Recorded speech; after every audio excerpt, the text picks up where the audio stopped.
कर्म वो फसल है जिसे इंसान को हर हाल में काटना ही पड़ता है। इसलिए हमेशा अच्छे बीज बोएं ताकि फसल अच्छी हो। जीवन में कई बार हम बड़ी बड़ी परेशानियों से यूं ही निकल जाते हैं मानो कोई साथ दे रहा हो। इसी शक्ति का नाम परमात्मा है। प्रेरणा का सबसे बड़ा स्रोत आपके विचार हैं, इसलिए बड़ा सोचें और खुद को जीतने के लिए प्रेरित करें। ज़्यादा खुश होने पर और ज़्यादा दुखी होने पर निर्णय नहीं लेना चाहिए, क्योंकि यह दोनों परिस्थितियाँ आपको सही निर्णय नहीं लेने देती हैं। सदैव संदेह करने वाले व्यक्ति के लिए प्रसन्नता ना तो इस लोक में है और ना ही कहीं और। मनुष्य अपने विश्वास से निर्मित होता है। जैसा वह विश्वास करता है वैसा ही वह बन जाता है। क्रोध को जीतने में मौन ही सबसे अधिक सहायक होता है। यदि आप चाहते हैं कि सभी आपसे प्रेम करें तो प्रेम की शुरुआत पहले आपको करनी होगी, क्योंकि प्रकृति का नियम है, जो बोया है वो ही मिलेगा। हमारा भाग्य हमारे ही उन कर्मों का फल है जिन कर्मों को हमने अतीत में किया है। ठीक उसी तरह हम आज जो भी कर्म कर रहे हैं वो हमारे आने वाले कल को निर्धारित करेंगे। आप किसी का भी भाग्य नहीं बदल सकते, लेकिन उसे अच्छी प्रेरणा देकर उनका मार्गदर्शन तो कर ही सकते हैं। श्री कृष्ण कहते हैं, जीवन में कभी भी अगर मौका मिले तो सारथी बनना, स्वार्थी नहीं। अहंकार मनुष्य से वह सब करवाता है जो अंत में उसी के विनाश का कारण बनता है। इसलिए जीवन में जितना जल्दी हो सके अपना अहंकार त्याग दो। हमारे जीवन में कुछ भी स्थायी नहीं है, इसलिए स्वयं को अधिक तनावग्रस्त ना करें, क्योंकि आपकी परिस्थितियां चाहे कितनी भी खराब हो बदलेंगी ज़रूर।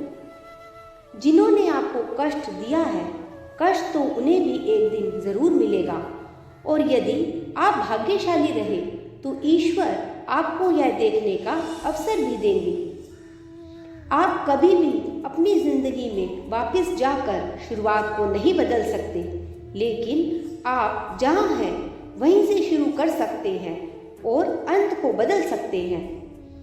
जब भी ज़िंदगी में हिम्मत टूटे तो एक बात हमेशा याद रखना, चाहे कोई आपके साथ हो या ना हो, पर ईश्वर आपके साथ है और हमेशा रहेंगे। जो व्यवहार आपको दूसरों से पसंद ना हो, ऐसा व्यवहार आप दूसरों के साथ भी ना करें। जिंदगी में हम कितने सही हैं और कितने गलत हैं, यह केवल दो लोग ही जानते हैं, एक परमात्मा और दूसरी हमारी अंतरात्मा। कोई भी इंसान अपने जन्म से नहीं बल्कि अपने कर्मों से महान बनता है। जो लोग अपने मन को नियंत्रित नहीं करते, उनके लिए वह शत्रु के समान कार्य करता है।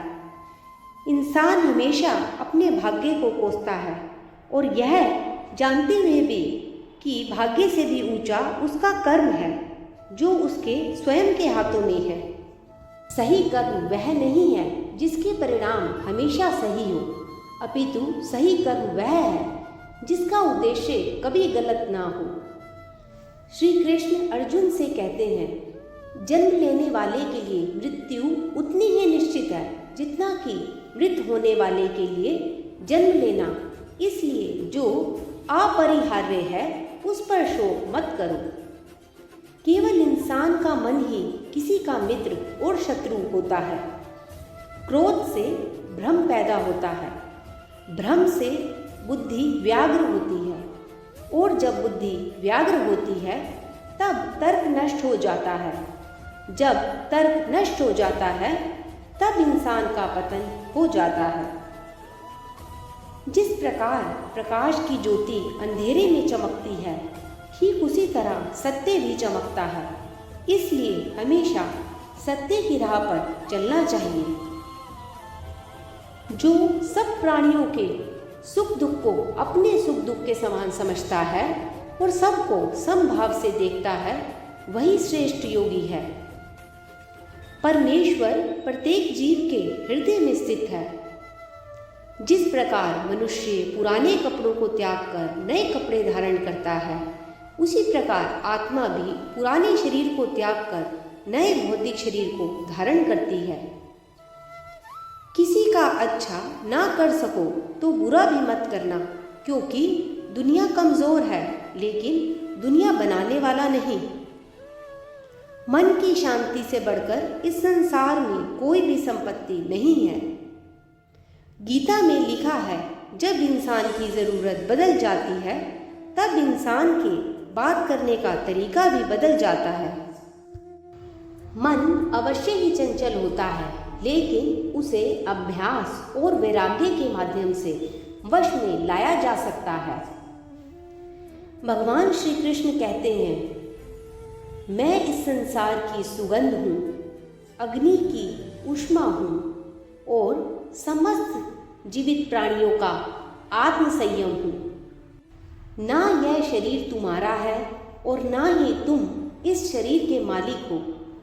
यह शरीर 5 तत्वों से बना है, आग, जल, वायु, पृथ्वी और आकाश। एक दिन यह शरीर इन्हीं 5 तत्वों में विलीन हो जाएगा। श्री कृष्ण अर्जुन से कहते हैं, तुम क्यों व्यर्थ चिंता करते हो? तुम क्यों भयभीत होते हो? कौन तुम्हें मार सकता है? आत्मा ना कभी जन्म लेती है और ना ही इसे कोई मार सकता है। यह ही जीवन का अंतिम सत्य है। वासना, क्रोध और लालच यह नरक के 3 द्वार हैं। परिवर्तन प्रकृति का नियम है। आप एक पल में करोड़पति या कंगाल हो सकते हैं। आप यहाँ खाली हाथ आए हैं और आप खाली हाथ जाएंगे। जो आज तुम्हारा है वह कल किसी और का था और कल किसी और का होगा।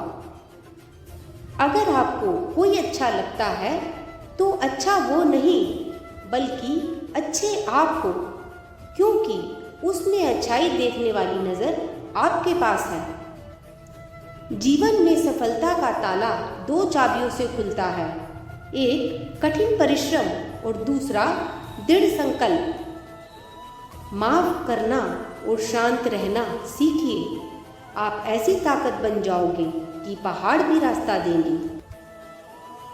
किसी भी मनुष्य को ना तो समय से पहले और ना ही भाग्य से अधिक कुछ मिलता है, लेकिन उसे सदैव पाने के लिए प्रयत्नशील रहना चाहिए।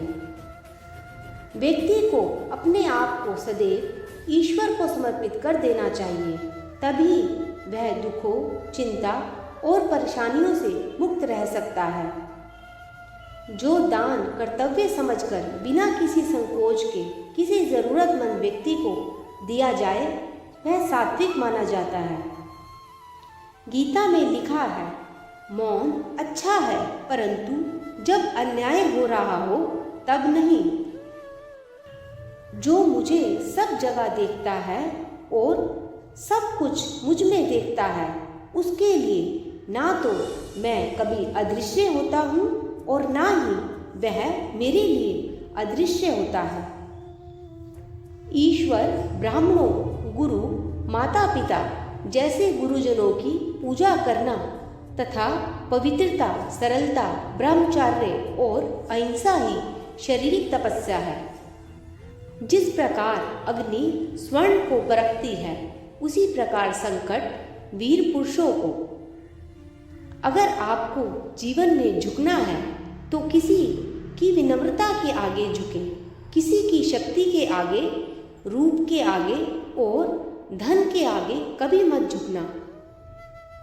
वक्त से पहले मिली चीज़ें अपना मूल्य खो देती हैं और वक्त के बाद मिली चीज़ें अपना महत्व। इसलिए समय की कद्र करें और अपने काम को समय पर करने की कोशिश करें।